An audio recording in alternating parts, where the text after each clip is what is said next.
Welcome guys, मैं शरद आप सभी का स्वागत करता हूं आपके अपने YouTube channel all in one by Sharad पर। जैसा कि आप सभी को पता है कि हम यहां पर साइंस के विषय में कुछ पढ़ रहे थे।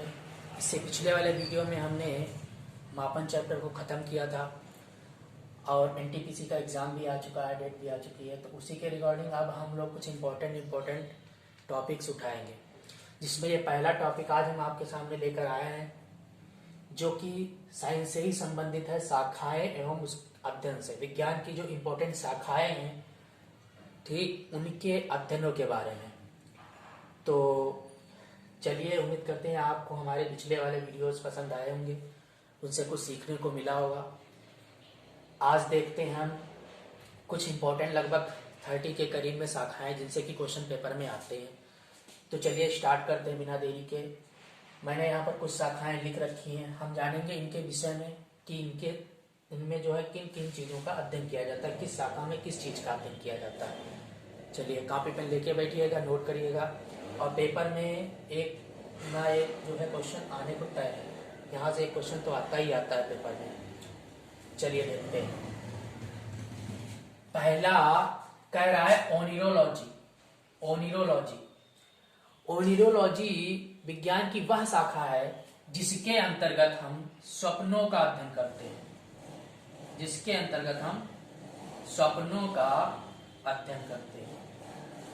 नोट करते रहिएगा।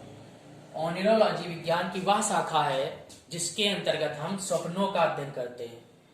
फिर उसके बाद में फिजियोलॉजी विज्ञान की ऐसी शाखा जिसके अंतर्गत हम भाषाओं का अध्ययन करते हैं।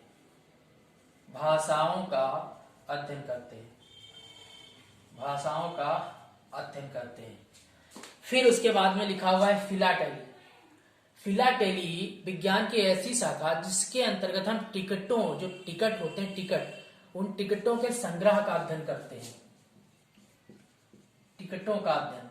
टिकटों के संग्रह का अध्ययन। फिर उसके बाद में है कार्डियोलॉजी में हम हृदय संबंधी विषयों का अध्ययन करते हैं। हृदय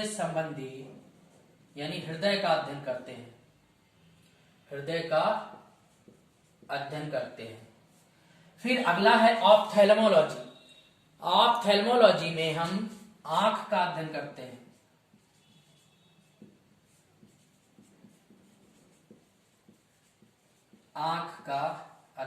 आंखों के विषय में जानते हैं। फिर लिखा हुआ है सर्पेंटोलॉजी। इसका अध्ययन इसी में छुपा हुआ है। लिखा है सर्पेंटोलॉजी का मतलब सांपों का अध्ययन।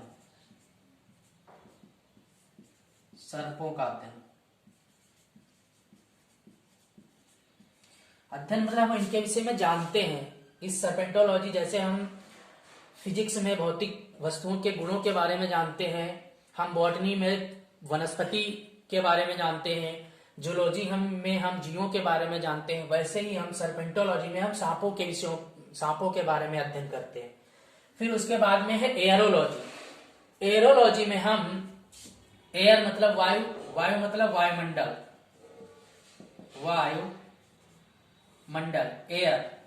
वायुमंडल का अध्ययन करते हैं। फिर उसके बाद में है हेमेटो।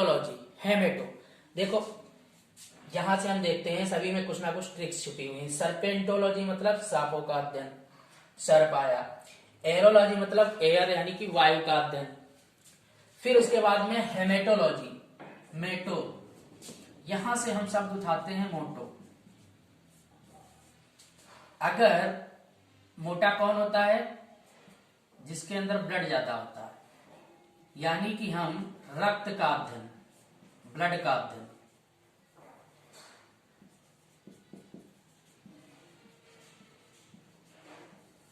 हेमेटोलॉजी में हम करते हैं रक्त का अध्ययन। फिर उसके बाद में बात करते हैं कैलालॉजी की। अगर आपकी जो है, अगर आप काले हैं तो आपकी सुंदरता पे प्रभाव पड़ता है, यानी कि कैला से काला शब्द लेते हैं तो इसका संबंध आता है सुंदरता का अध्ययन। कैलालॉजी मतलब सुंदरता का अध्ययन।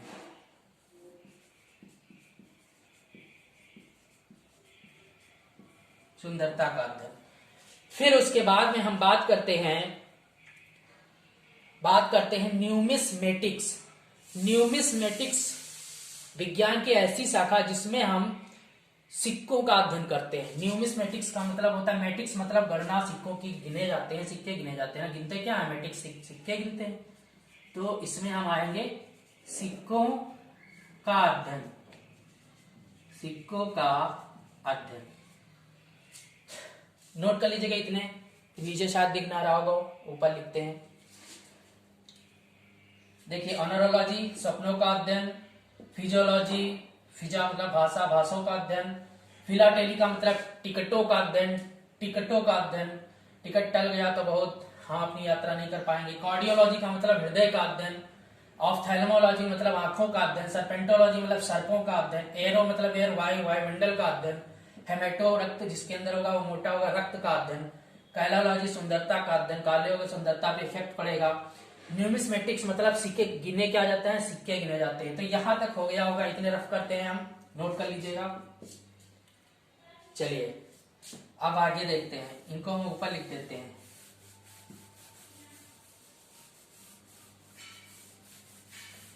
चलिए देखिएगा फटाफट। अब लिखा है पैडोलॉजी,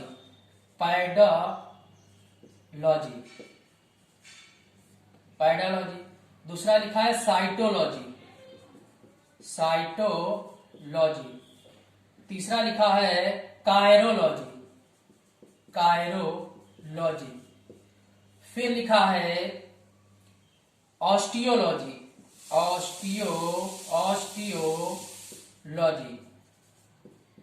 फिर उसके बाद में लिखा है ओडेंटोलॉजी, फिर उसके बाद में लिखा है डेंटोलॉजी। चलिए बात करते हैं, देखते हैं। देखिए, पैडोलॉजी विज्ञान की वह शाखा है जिसमें हम मिट्टी का अध्ययन करते हैं, मिट्टियों का अध्ययन करते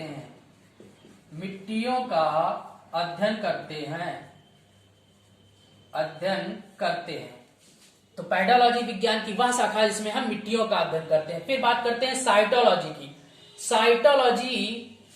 साइटोलॉजी विज्ञान की वह शाखा है जिसमें हम कोशिकाओं का अध्ययन करते हैं,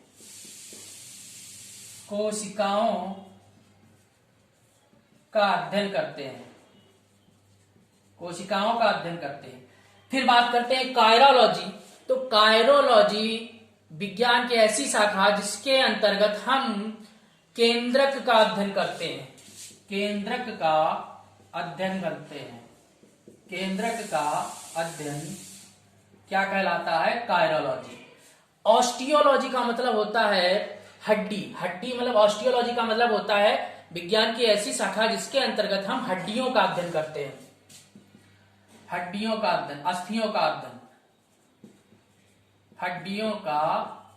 अध्ययन। अगर एक बार आप इनको लिख लेंगे तो ये आप सभी को तैयार हो जाएंगे।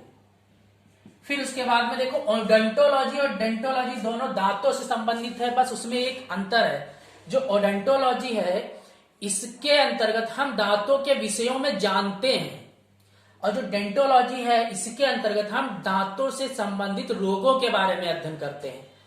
बात समझ में आई? तो लिखिएगा, ओडोंटोलॉजी में हम दांतों के विषय में अध्ययन करते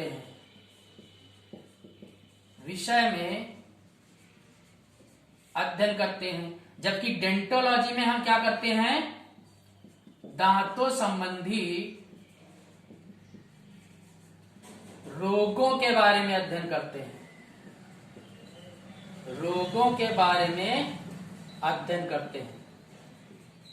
बात समझ में आई?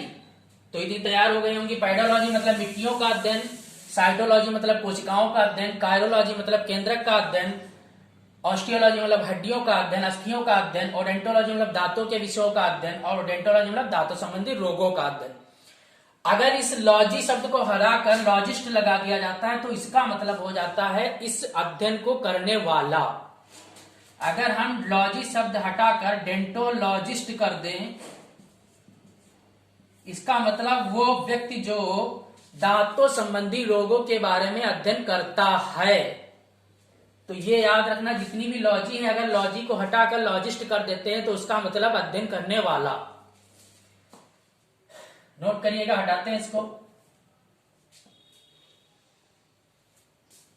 चलिए आगे देखते हैं।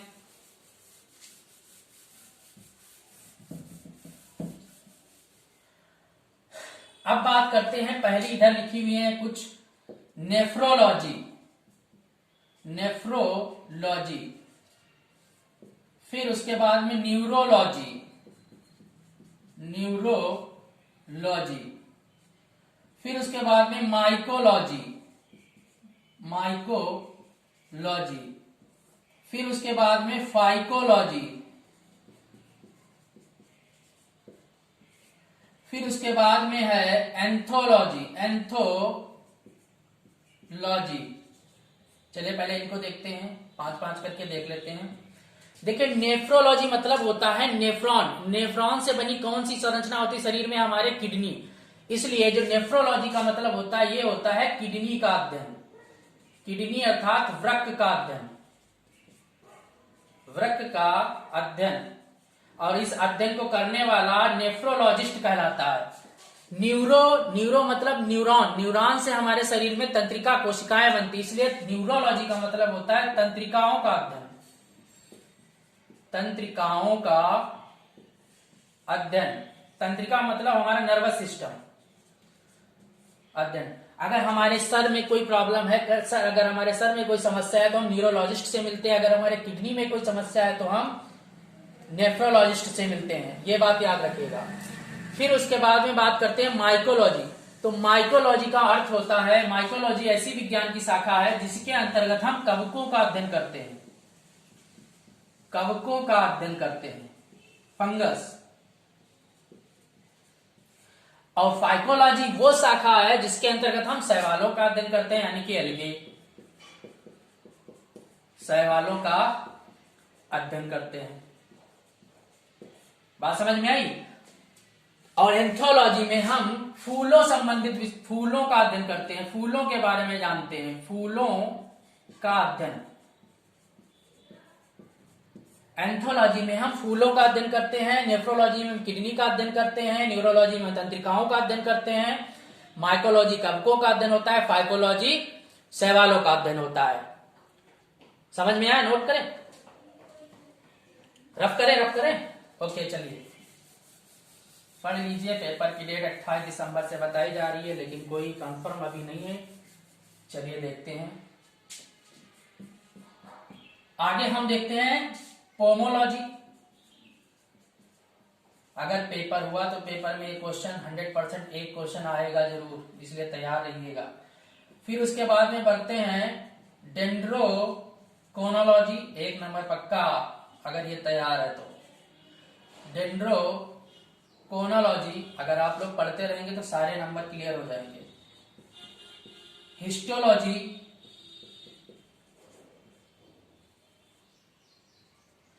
डेंड्रोलॉजी, एक बार प्रीवियस ईयर क्वेश्चन पेपर उठा के देख लीजिए, वहां पर आपको पता चल जाएगा आते हैं या नहीं आते हैं। बेट्रोकोलॉजी, बेट्रोकोलॉजी। फिर उसके बाद में बात करते हैं टॉक्सिकोलॉजी।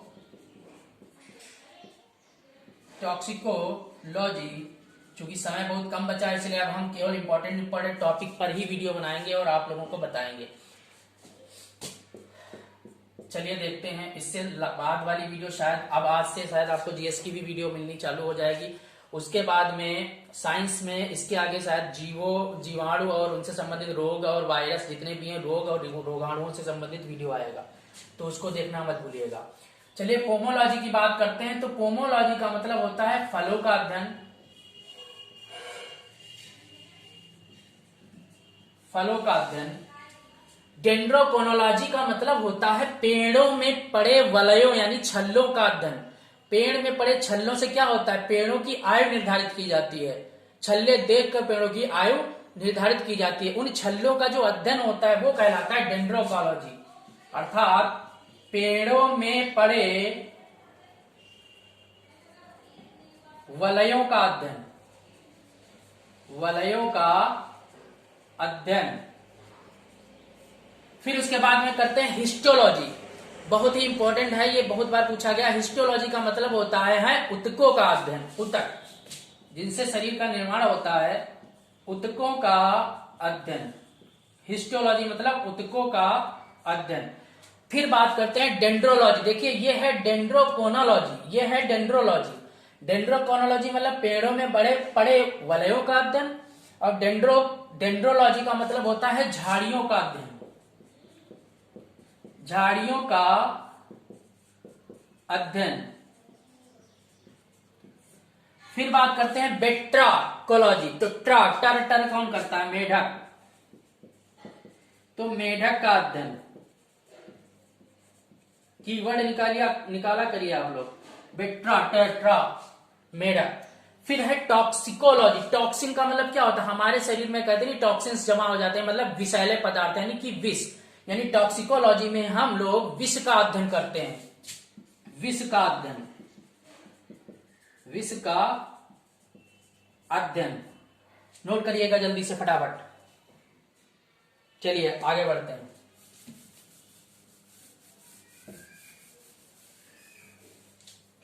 अब बात करते हैं पेलिंटोलॉजी, पेलिंटोलॉजी। फिर उसके बाद में बात करते हैं स्पर्मोलॉजी। फिर उसके बाद में बात करते हैं एपिडेमियोलॉजी।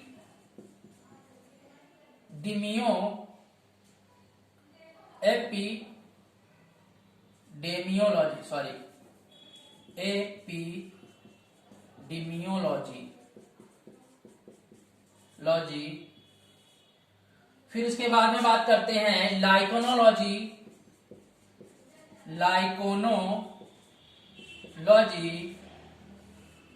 फिर उसके बाद में बात करते हैं ऑर्निथोलॉजी,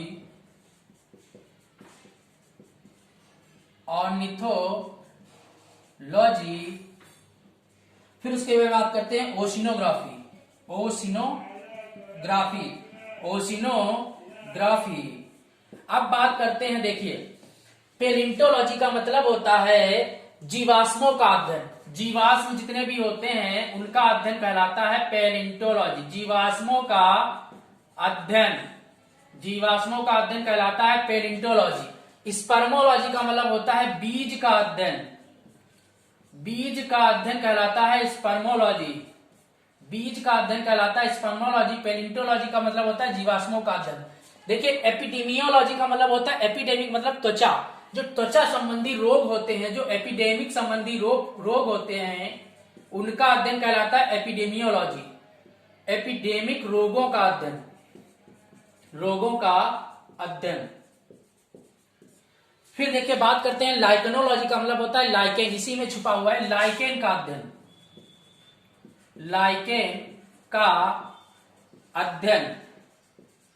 फिर बात करते हैं ऑर्निथोलॉजी। ऑर्निथोलॉजी का मतलब होता है पक्षियों का अध्ययन, पक्षियों का अध्ययन।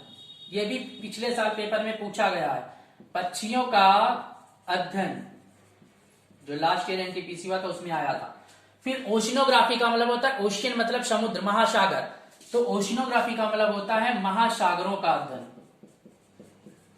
महासागरों का अध्ययन। देखिएगा, तो मेरे ख्याल से इतने सफिशिएंट है। अगर आप लोगों को लगता है कि कोई छूट गया है तो कमेंट करके बताइएगा।